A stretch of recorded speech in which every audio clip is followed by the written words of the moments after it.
अनुराग पाठक द्वारा लिखित उपन्यास 12th फेल। हारा वही जो लड़ा नहीं। दिल्ली पहुंचकर मनोज को आनंद विहार बस अड्डे से अल्मोड़ा के लिए हिना ट्रैवल्स की बस मिल गई। खूबसूरत अल्मोड़ा देखने की मनोज की बहुत इच्छा थी, लेकिन आज अल्मोड़ा जाते समय वह घबराया हुआ था। रात भर वह यही कल्पना करता रहा कि अल्मोड़ा में श्रद्धा से कैसे मिलेगा। श्रद्धा उसे अचानक देखेगी तो क्या सोचेगी? उसके मम्मी पापा से मनोज क्या बहाने बनाएगा? उसे समझ नहीं आ रहा था। सुबह हो गई। चारों तरफ ऊंचे ऊंचे पहाड़ उसे दिख रहे थे। इन पहाड़ों के ऊपर घने धुएं से बादल तैर रहे थे। उसे लग रहा था कि बस के बाहर हाथ बढ़ाकर वह इन बादलों को छू सकता है। बादलों के साथ धुंध भी चारों तरफ फैली हुई थी। ऐसा प्राकृतिक दृश्य उसने पहले कभी नहीं देखा था। मनोज पहाड़ी सौंदर्य में डूब सा गया। उसे लगा कि इसी सौंदर्य के कारण शायद श्रद्धा इतनी सुंदर और भली है। पहाड़ी सौंदर्य को निहारते हुए मनोज अल्मोड़ा पहुंच गया। अल्मोड़ा पहुंचकर मनोज एक रास्ते के लॉज में जाकर तैयार हुआ और पांडे द्वारा दिए हिंदी साहित्य के नोट्स का लिफाफा लेकर बाहर सड़क पर आ गया। उसे श्रद्धा ने अल्मोड़ा के बारे में बहुत कुछ बताया था। श्रद्धा ने बताया था कि अल्मोड़ा में मॉल रोड है। मॉल रोड से नीचे सर्वोदय नगर है। यहीं से 50 सीढ़ियाँ नीचे उतरकर उसका घर है। जिन सीढ़ियों पर श्रद्धा रोज जाती थी, आज वह उन्हीं सीढ़ियों पर था। इन सीढ़ियों पर श्रद्धा के नज़दीक होने का एहसास उसे हो रहा था, लेकिन जैसे जैसे वह सीढ़ियाँ उतर रहा था, वैसे वैसे उसके भीतर का आत्मविश्वास कम होता जा रहा था। 50 सीढ़ियाँ नीचे उतरकर मनोज एक बड़े से घर के सामने आ गया। घर के दरवाजे पर नेम प्लेट लगी थी, जिस पर लिखा था गणेश चंद्र जोशी प्रोफेसर। उसकी हिम्मत अपनी प्रेमिका के दरवाजे पर आकर जवाब दे गई। उसे समझ नहीं आ रहा था कि वह श्रद्धा का सामना कैसे करेगा, क्या कहेगा उससे। उसकी सारी कल्पनाएं, सारी रणनीति गायब होती हुई दिखने लगी। उसने हिम्मत करके घंटी बजाई। उसे अब अपनी धड़कनों की धमक का शोर खुद सुनाई दे रहा था। उसमें खड़े रहने की शक्ति नहीं बची। क्या प्रेमिका के घर पहली बार आने पर ऐसी घबराहट होती है?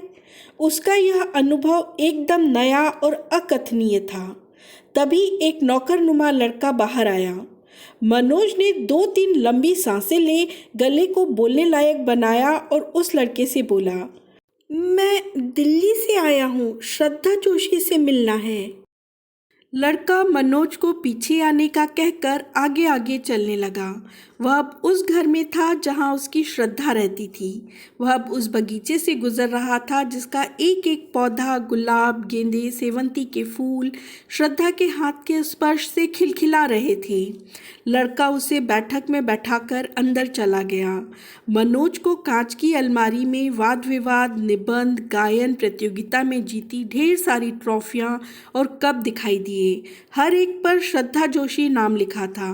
पास ही एक तस्वीर टंगी थी जिसमें श्रद्धा रंगोली निकाल रही थी। मनोज अब श्रद्धा का इंतजार कर रहा था। उसकी आंखें, उसका चेहरा, उसका मन उसके कंट्रोल में नहीं था। उसकी नज़रें श्रद्धा को ढूंढ रही थीं। उसके कान श्रद्धा की आवाज़ सुनने को तरस रहे थे। श्रद्धा के चेहरे की चमक से चकाचौंध होने के लिए उसकी आंखें बेताब हो रही थीं। तभी अंदर से श्रद्धा की मम्मी आ गईं। मनोज ने श्रद्धा की मम्मी को नमस्ते किया। आंटी जी, मैं दिल्ली में श्रद्धा के साथ पढ़ता था। श्रद्धा की मम्मी ने अभी तक श्रद्धा को नहीं बुलाया था। क्या पता पहले वह मनोज को परख लेना चाहती हूँ, फिर श्रद्धा को बुलाएं, या मुरैना की तरह किसी अनजाने लड़के से अपनी लड़की को न मिलने देने का रिवाज अल्मोड़ा में भी हो। ऐसा तो नहीं श्रद्धा घर पे ना हो, कहीं बाहर गई हो। कई तरह के प्रश्न, आशंकाएं, उम्मीदें मनोज के मन में आ रही थीं। तुम दिल्ली के रहने वाले हो? श्रद्धा की मम्मी ने मनोज से पूछा। उसे अब मम्मी को जवाब देने थे। मैं ग्वालियर का हूँ, मनोज ने उत्तर दिया। मनोज मम्मी से ज़्यादा बात करना नहीं चाहता था, पर मम्मी के पास आज शायद पर्याप्त समय था। ग्वालियर भिंड मुरैना का तो बहुत नाम सुना है। मम्मी ने मनोज से कहा। मनोज को यह सुनकर अच्छा लगा कि उसके शहर का नाम दूर पहाड़ों तक रोशन है। मम्मी ने अपनी अधूरी बात पूरी की। अभी भी वहाँ डाकू बंदूक लिए देखे जाते हैं क्या? सुना है बहुत लड़ाई झगड़े वाले लोग होते हैं, बात बात पर बंदूक चला देते हैं। संगीत की शिक्षिका अब समाजशास्त्र में रुचि ले रही थीं। मनोज को यह चर्चा अपने भविष्य के लिए खतरनाक लगने लगी। उसे पता नहीं था कि चंबल की बंदूकें बिना चले अल्मोड़ा तक खौफ पैदा करती हैं, पर उसने बात संभालने की कोशिश की। अब ऐसा नहीं है, पढ़ाई में ग्वालियर बहुत आगे है। श्रद्धा की बात छोड़कर मम्मी सब बातें कर रही थीं। मनोज को समझ नहीं आ रहा था कि वह कैसे कहे कि श्रद्धा को बुला दीजिए। उसने पांडे के दिए हुए हिंदी साहित्य के नोट्स लिफाफे में से निकालकर अपने हाथ में ले लिए और मम्मी से बोला, आंटी जी ये नोट्स श्रद्धा के लिए लाया था। श्रद्धा की मम्मी ने अब जाकर रहस्य खोला।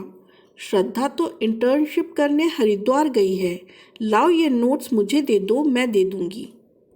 कल्पना और सपनों का बड़ा सा महल भरभरा कर जमीन पर गिर पड़ा और अदृश्य हो गया। बड़ी सी योजना शुरू होते ही समाप्त हो गई, पर जल्दी हार न मानने वाले मनोज ने अपनी आदत के अनुसार समस्या से जूझना नहीं छोड़ा। मनोज ने हिम्मत करके मम्मी से कहा, श्रद्धा का फ़ोन नंबर चाहिए, मेरे पास था पर मुझसे कहीं खो गया। मनोज ने इस बात की चिंता छोड़ दी कि श्रद्धा की मम्मी उसके बारे में क्या सोच रही होंगी। श्रद्धा की मम्मी उदार निकली। उन्होंने श्रद्धा के हॉस्टल का फ़ोन नंबर मनोज को दे दिया। मनोज वापस बस स्टैंड आ गया। उसने अल्मोड़ा से विदा होने से पहले श्रद्धा से बात करनी चाहिए। उसने बस स्टैंड के पास से श्रद्धा को हरिद्वार हॉस्टल फ़ोन लगाया। घंटी जा रही थी। धड़कनें फिर बढ़ने लगीं। बात न करो तब भी बेचैनी, बात करने को तैयार हो तब भी बेचैनी।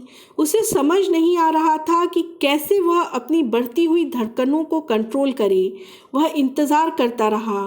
घंटी जा रही थी। किसी महिला ने फ़ोन उठाया तो उसने कहा, मैं अल्मोड़ा से बोल रहा हूँ, श्रद्धा जोशी से बात करनी है। महिला ने कहा, रुकिए बुलाती हूँ। थोड़ी देर बाद वह फ़ोन पर आ गई। मनोज अब वह आवाज़ सुनने वाला था जिसके लिए वह पता नहीं कब से तरस रहा था। दिल थाम कर वह खड़ा रहा। हेलो। क्या यह वह आवाज़ है जो उसके लिए संजीवनी है, जिसे सुनना उसके लिए सांसें लेने जैसा है, जो दुनिया की सबसे प्यारी आवाज़ है? क्या इसी आवाज़ को सुनने के लिए वह यहाँ इतनी दूर आया है? मनोज कुछ नहीं बोल सका। फ़ोन से फिर आवाज़ आई, हेलो, कौन है? वह अब चुप नहीं रह सका। मैं मनोज बोल रहा हूँ श्रद्धा। मनोज तुम? श्रद्धा उसे पहचान गई। फैंटेसी गायब हो गई थी, यथार्थ सामने था। क्या तुम अल्मोड़ा से बोल रहे हो? श्रद्धा ने आश्चर्य से कहा। हाँ, मैं अल्मोड़ा से ही बोल रहा हूँ, मनोज ने बेहोशी के अंदाज में बोला। अल्मोड़ा क्यों आए हो मनोज? श्रद्धा ने पूछा। तुमसे मिलने आया था। मनोज श्रद्धा से झूठ नहीं बोल पाया। क्या मेरे घर गए थे? श्रद्धा के स्वर में तल्खी थी। श्रद्धा समझ गई थी कि मनोज को उसके घर से ही हरिद्वार का फ़ोन नंबर मिला है। तुम ग्वालियर से अल्मोड़ा मुझसे मिलने आए हो? पूछ सकती हूँ क्यों? श्रद्धा अब असहज हो रही थी। मनोज का उतावलापन उसे पसंद नहीं आ रहा था।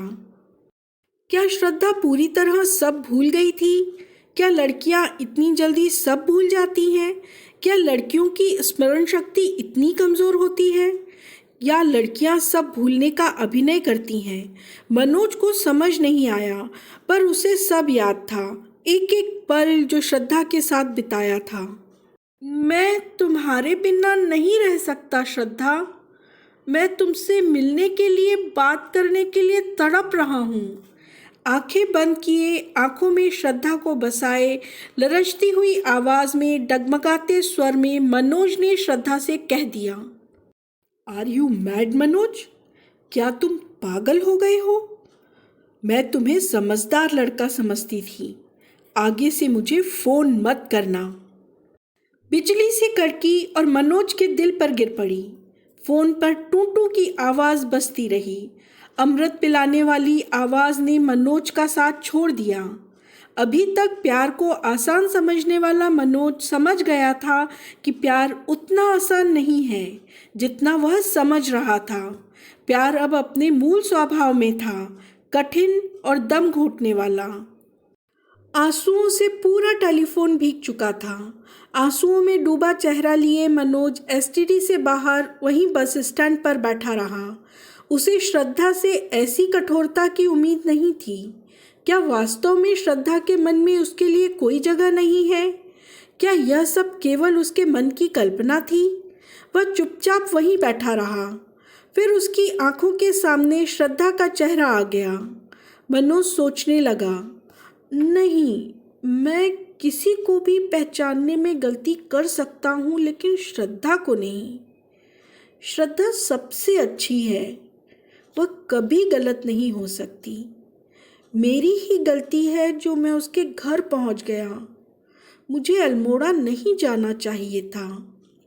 कुछ देर पहले श्रद्धा के व्यवहार से दुखी मनोज ने श्रद्धा के प्रति अपने भरोसे और प्यार को कम नहीं होने दिया।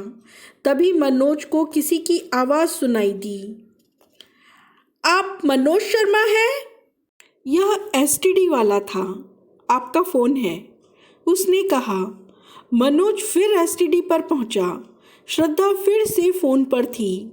इस बार उसने अपनी नाराज़गी को छुपाते हुए कहा, मनोज, ये तुम क्या कर रहे हो?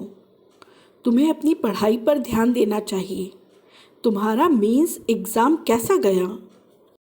प्यार की तलाश में हज़ारों किलोमीटर दूर आए मनोज को अब अपनी पढ़ाई का रिपोर्ट कार्ड श्रद्धा को देना था। उसके जीवन की असफलताओं की लंबी श्रृंखला में एक कड़ी और जुड़ गई थी। उसने अपना मेंस एग्ज़ाम इंग्लिश के पेपर में गलत ऐसे लिखने के कारण अधूरा छोड़ दिया था। श्रद्धा उससे यही उपलब्धि पूछ रही थी। मनोज ने कहा, मैंने मेंस पूरा नहीं दिया, इंग्लिश के पेपर में ऐसे गलत लिख दिया था। मनोज ने झिझकते हुए अपने अधूरे एग्ज़ाम की कहानी श्रद्धा को कह सुनाई। श्रद्धा कुछ देर खामोश रही।